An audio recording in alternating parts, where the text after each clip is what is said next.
بسم اللہ الرحمن الرحیم۔ السلام علیکم ورحمۃ اللہ وبرکاتہ۔ خلیفہ سوم سیدنا عثمان غنی کا تعلق قریش کے معزز قبیلے سے تھا۔ سلسلہ نسب عبد المناف پر رسول اللہ صلی اللہ علیہ وسلم سے جا ملتا ہے۔ سیدنا عثمان ذو النورین کی نانی نبی صلی اللہ علیہ وسلم کی پھوپھی تھیں۔ آپ کا نام عثمان اور لقب ذو النورین ہے۔ اسلام قبول کرنے والوں میں آپ السابقون الاولون کی فہرست میں شامل تھے۔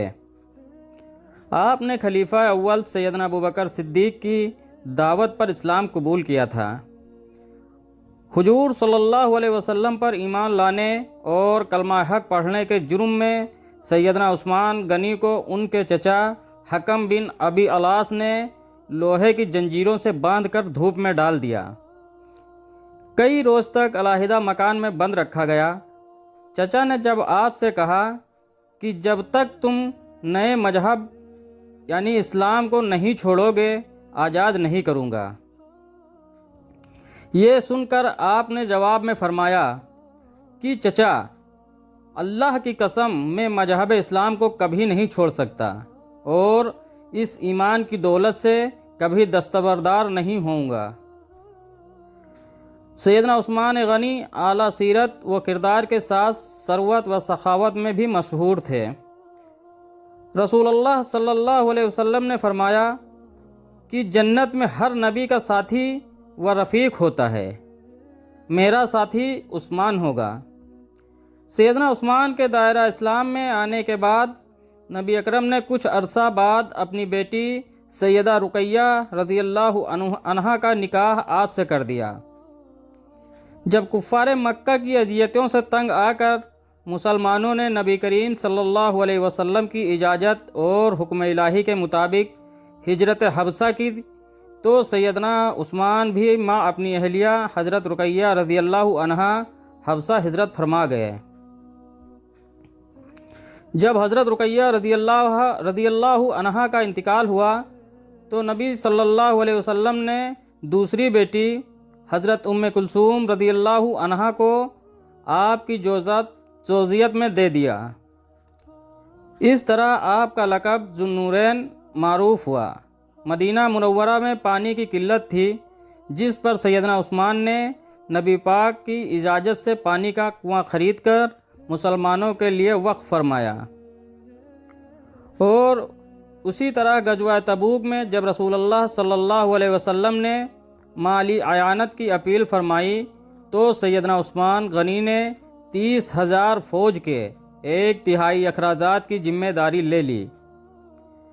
جب رسول اکرم صلی اللہ علیہ وسلم نے زیارت خانہ کعبہ کا ارادہ فرمایا تو حدیبیہ کے مقام پر یہ علم ہوا کہ قریش مکہ آمادہ جنگ ہیں۔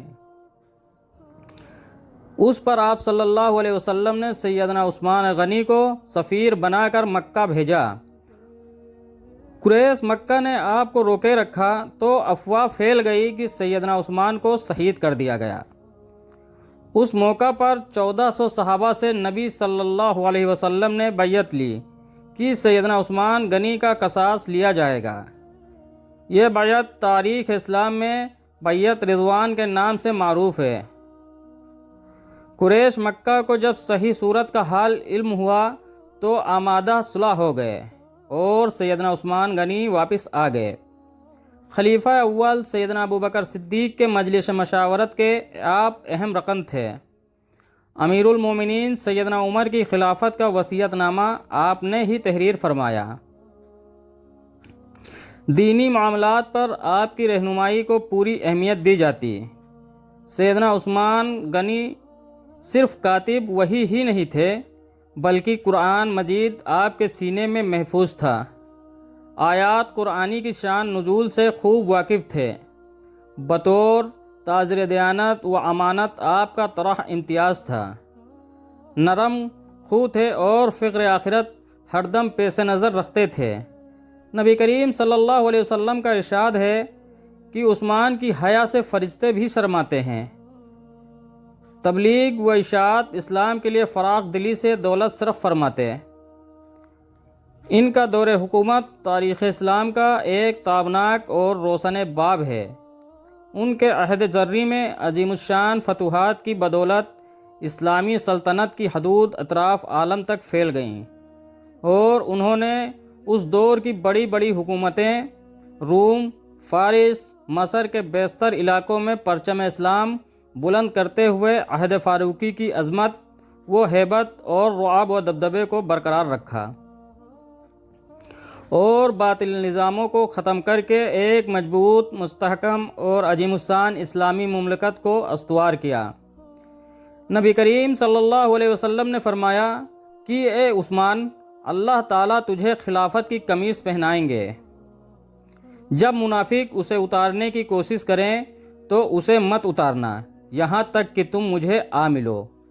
چنانچہ جس روز آپ کا محاصرہ کیا گیا تو آپ نے فرمایا کہ مجھ سے حضور نے عہد لیا تھا کہ منافق خلافت کی قمیص اتارنے کی کوشش کریں گے لیکن تم نہ اتارنا، اس لیے میں اس پر قائم ہوں اور صبر کر رہا ہوں۔